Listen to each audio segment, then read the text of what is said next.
Hey, I do not know how this is gonna go, but I'm gonna give it a try. I'm gonna talk to you about my experience at university, which is a bit longer ago than I'd care to admit. As a child thing, I was very much an overachiever. I'm sure if you're familiar with me at all from my other videos, you'll see that's the kind of depression I have, because you can be a child of excellence, but you're only a child for so long. Mediocrity really catches up with me. In the child version of school, I was often top of the class, whatever that means. By some definition, I was in Mensa, but I'm stronger than Mensa. In some aspects, I was put in an academic group of kids 2 years older than me, but they couldn't really sustain that at the top end of school, so it meant nothing. That really means fuck all in the long term. It just gives someone a high opinion of themselves. A kind of superiority complex combined with the inferiority complex of balancing that out with realism, which that makes an equality complex? I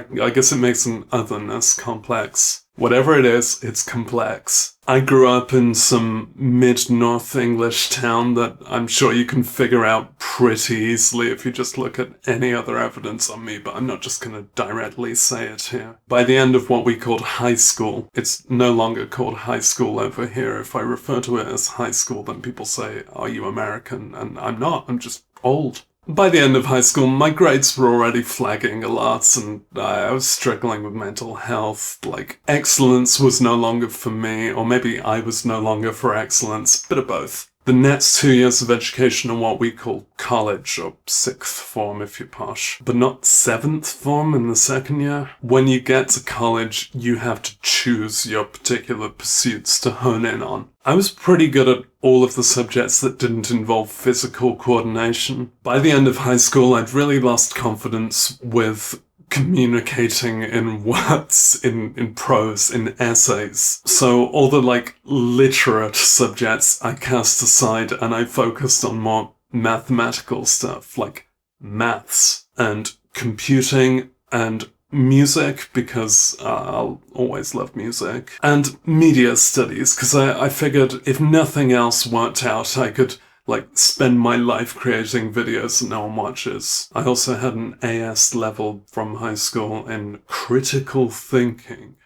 College went the same kind of way, which, after peaking in childhood is down. But still, I did reasonably at the subjects I'd chosen because I'd chosen the kind of things that I could actually cope with at the time. After 1 year of college, you have to consider whether you're going to university. And as a childhood overachiever, it was such a given for me that university would be part of the academic path. I think culturally, we really need to resist that notion of university as essential to particular people. For one thing, it's quite elitist, an elitism that even those put into that elite suffer from. I wasn't very motivated to have further academia because I was clearly really bored of being in education, since I was 12. But I kind of followed the path, and part of my motive there was I really wanted to move out of the small town, the parental home. There were a lot of tensions around there that I could not healthily stay around. And the setup of going to university, you move out independently to another town, another city, and actually establish independent adulthood. And without university, there wasn't really much scope for any options there. I followed the axiom of study what you love, which I don't much believe in study what you love now, because that's one way to guarantee you stop loving it. It won't surprise you that I was pursuing a music-like university path, specifically music technology. I assessed some options of universities and went to visit some of them to see what their music tech course is like, because that's what privileged people get to do. There were several options there, and I ended up awkwardly besotted with what was evidently the worst one, but you can also see why I went for it. The University of Edinburgh. Edinburgh is a lovely place. By the scope of going to a university within the UK, I couldn't reasonably move internationally. That was basically as far as I could reasonably go. I didn't want to go south. I had past connections with Edinburgh. It's a main university, you know, a capital city university. It's one of the prestigious ones, right?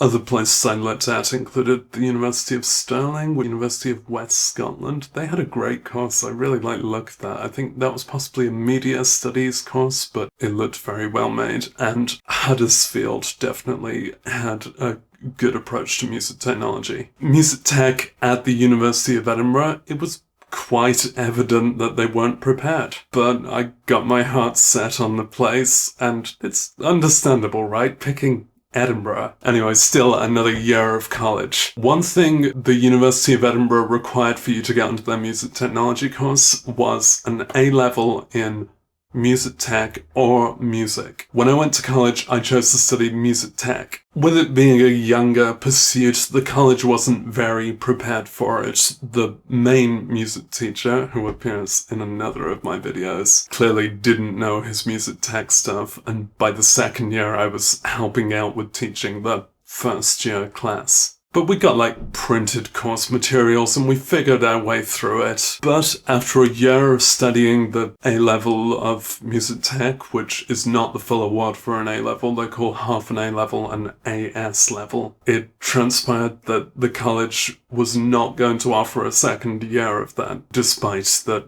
you know, it was very much on the table when I initially signed up. And they were offering the 2-year course to students who started the year after me. So I was a bit screwed there because I needed the entire qualification in either music or music tech to get into the University of Edinburgh. And the option presented to me was to stay at college for a 3rd year, which, fuck that. So I managed to negotiate a setup where I take on the music A-level course, the 2-year course, in 1 year in my 2nd year of college. So I'd be sitting in with the younger students for 1 session, then when they leave and when the other guys come in, I'm amongst them. And that eventually kind of worked out. I left college with 3 A-levels and 3 separate AS levels. It was just about satisfactory to get into the University of Edinburgh. So that's me at age 17. I was really itching to get out of the hometown, and there were a lot of discomforts around that situation. I was a very twitchy kid. I was anorexic, really socially anxious. Lots of the situation of existing as the child in a family that I just couldn't deal with. I really needed to move out in some context, and the context offered was university, and I chose a university in the place I liked, and I chose to study something that I figured that I'd never lose my passion for, but see what the University of Edinburgh has to say about that. Yeah, that music technology course was very hashed together. I think there were 7 people on my course, and that was the most they'd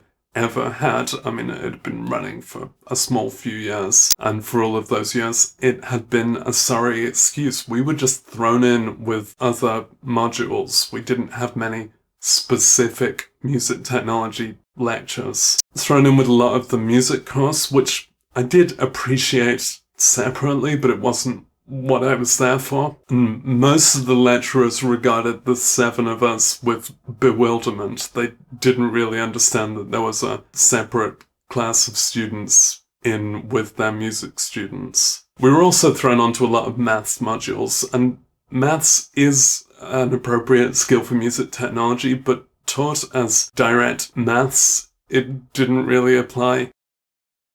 And it managed to be both a boring repeat of the A-level course and suddenly way too hard for me, despite me previously being a mathematical overachiever. Some of the music modules we were thrown in with, I did kind of dig. The head of the music department, I might be wrong with that, was Nigel Slater, the composer. He's a very engaging educator in music, which isn't exactly what I was there for. And I liked when it became a bit more like musicology, which, goes into sociology. There were lectures hosted by Simon Frith, the journalist, and Nicky Moran. And they were very good at what they did, but it wasn't right for this course, of which they were barely aware. My motive in choosing music technology at both college and university was it was time to find an employable skill in me. Something that I'm good at and I enjoy that, could eventually be my profession. And that's also why I chose media studies. I figured that I'd always be into making and editing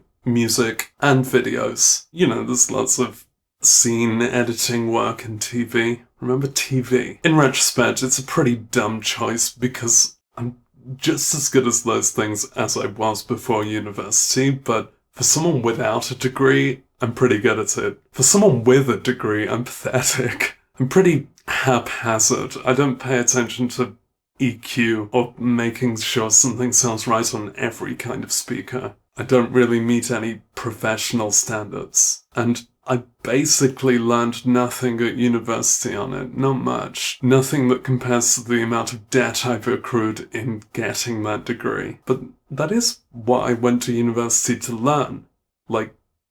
Production and recording techniques. And there was a very tiny bit on that, but not nearly enough. You'd figure that that's what music technology is, right? And it was that in the other universities' interpretations, and I could have just gone for those. I just figured Edinburgh was having a bit of a bad day when I visited it, but I liked it otherwise. Apart from the everything, it's good. What they had instead of the recording and production side, the bit of the degree course that was directly music tech was not about recording and production and editing. It was about electroacoustic music, a genre of music that I still cannot get used to. I'm an absolute charlatan in regards to electroacoustic music, but I just like my music to have a tune, or at least a beat.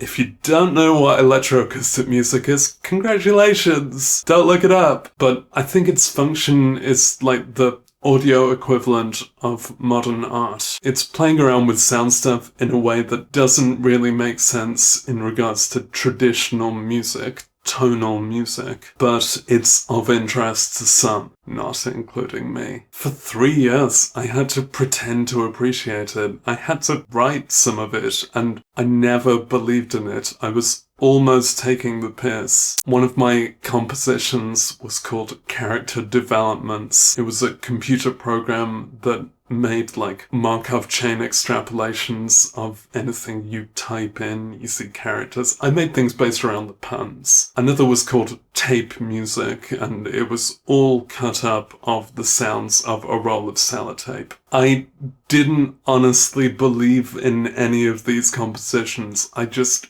could not adjust to electroacoustic music. It's not for me. I have perfect pitch. I think of music in a very tone-based way. And I don't see what's interesting about what seems to be just random sounds cut up and manipulated and stretched out to very, very long, boring pieces. Even though I was equally uninvested in all of them, some of my compositions got A grades and some got pitiful C's, and I really don't see the distinction in effort or artistic value. They were all insincere turds. I hadn't realized that's what I'd be studying and making because, initially I didn't know it existed. I didn't know of that interpretation of music technology, despite already studying music technology.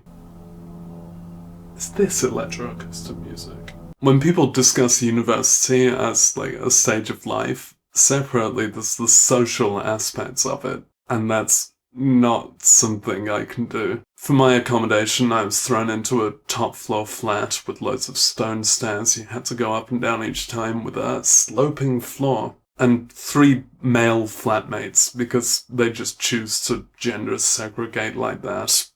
Boys go with boys. I was not socially competent at the time. Look at me speaking in past tense. I generally avoided encountering them, not exactly on purpose, but just that's the way my instincts work. The shared areas, I definitely wait until it's clear to be able to go there. There was no enmity with these flatmates, I just avoided being seen by them. But that's normal, right? Throughout university, I didn't manage to make friends.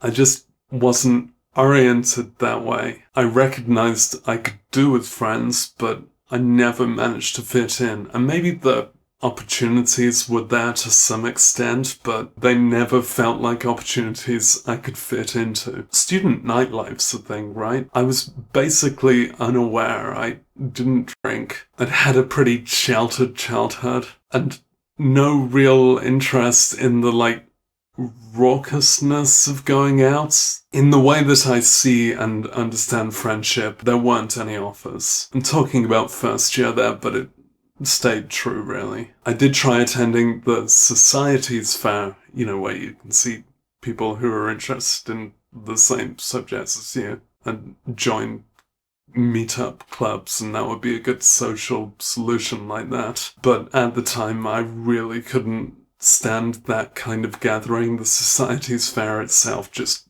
gave me an anxiety attack. I stepped in a few paces and knew I couldn't handle it, and any kind of social-esque engagement like that, it was the same experience. I just had no understanding of or compatibility with the social avenues offered. I had a supportive partner I could communicate with digitally and occasionally see, and that's all. Maybe I didn't quantifiably suffer loneliness much at the time, at least initially. I didn't need or want much more, I just gave it a bit of a try. That has severely changed since then. Look at me, I'm so lonely. By the third year, I did manage to participate in the feminist society a bit, but I don't know, university was all falling apart for me at that point anyway. It didn't help me in a social context. I was quite unprepared and maladjusted for a lot of the functionalities of adulthood, but that's always going to be part of the process. We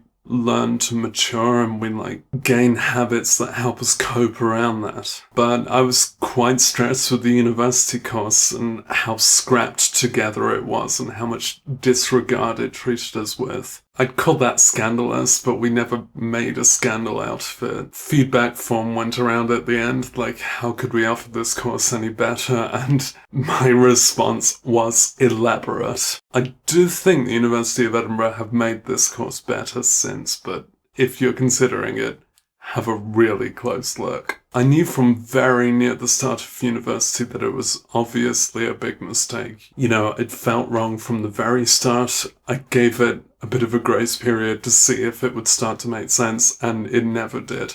I had instinct to drop out from that very first term, but then I would need some option where I could continue to live independently, and options sure didn't seem generous at the time. I did get on 2 separate occasions part-time jobs to go alongside university. One was a short-term contract and the other one was ghastly, and it was a lot of fight to get those jobs. I applied to loads of places and they were just the ones that happened to come through with offers, but don't let me understate that struggle there. Getting a job is really fucking difficult, especially at the time of the recession. At university, I just got more unwell and more blaggy, not showing up to everything because the lectures really weren't a good way to learn. That's what it is, a lecture. It's not very interactive at all. It's just someone reading out some materials that are available online anyway. I really don't respect the manner of teaching at university compared to schools, and I know that's something you ought to be prepared for when you choose university, but it was still a big thing to adjust to, and I don't like it. By the end of the second year, I was really, really struggling. I know I just keep piling on superlatives, but really believe it this time. I'm a pretty hardy kid when it comes down to it, but breaking point is there. Breaking point is an oblong, but it's there. By the end of second year, I knew I couldn't blag my way through 2 more. Even outside of the regard of my own health, I was faking it all the way, and it felt like I couldn't convince for 2 more years and a dissertation. Yeah, Scottish university, for some reason, is 4 years long. I don't know why the fuck they do this. It's the same qualification that other British universities approach in 3 years, but they really stretch it out. They really wring you out as if you're not already broken by like 17 years in the education system and you want to waste more of your life. My illness at the time, right now I've got a long-term chronic illness that started up around then, and at the time it was a lot more headache-based. I really struggled to concentrate on anything academic or anything. I do always have to wonder if the illness was caused by stress and exhaustion at university or at the second of the jobs I had, which they treated me horribly. That was ridiculously mismanaged and overworked. I can't say who I worked for, but I was working as a sandwich artist. So I needed to negotiate something for my degree, and it turns out you can leave a Scottish degree after the 3rd year. You just don't get the honours, which is like the grade number. So it's like I did the full degree and passed, but just got a minimal pass. The final year is basically just to get some numbers after that. I can cope with that. I really don't revere my degree. It was just a 3-year mistake with a certificate and a lot of debt to it, and a resultant miserable life full of chronic fatigue, being unwell enough to work the kind of full-time job that would ask for a degree anyway. I'm barely any better at music tech than I was before university. Really, I'm more carefree about it because I don't give a shit about that kind of pursuit to it. So what I've got is technically called an ordinary degree, but so few people have it, and it can easily be confused with an attempt at an honours degree that didn't manage any honours. Maybe in the long term it kind of is that, but I can take pride in not trying. Literally, I should, because I was conditioned into academic excellence and always striving like that, and it eventually proved pretty toxic to me, and it's a show of independence to actually take something slightly into my own hands like that. And I still got out with the degree. One significant advantage of finishing after that 3rd year was that I didn't need to submit a dissertation, which is the stupid part of a degree where they make you try and actually do something of academic value. You come up with some subject to do a big study into, and I did submit a proposal at some point to study into how perfect pitch works, and it was approved, but at that point I was not well enough or interested enough or academically minded enough to do anything of the sort. Maybe I could have taken a break for a year, but nah, I prefer a break forever. I stayed in Scotland for a few more years, living with my then long-term partner, and took ages to find a job, because it takes ages for a graduate to find a job, and recession, and I wasn't well enough for full-time work. I eventually, and this is skipping out a lot, got several short-term contracts working in the offices of national charities. So it was always pretty precarious. I never knew if I would still be employed more than a few months down the line. Eventually that proved unsustainable, and I lost the job and the relationship and the home. Again, I was quite desperately applying for jobs just to be able to afford to live there. Really not being picky. I had no room to be picky. Even the full-time jobs, which would have absolutely frightened me.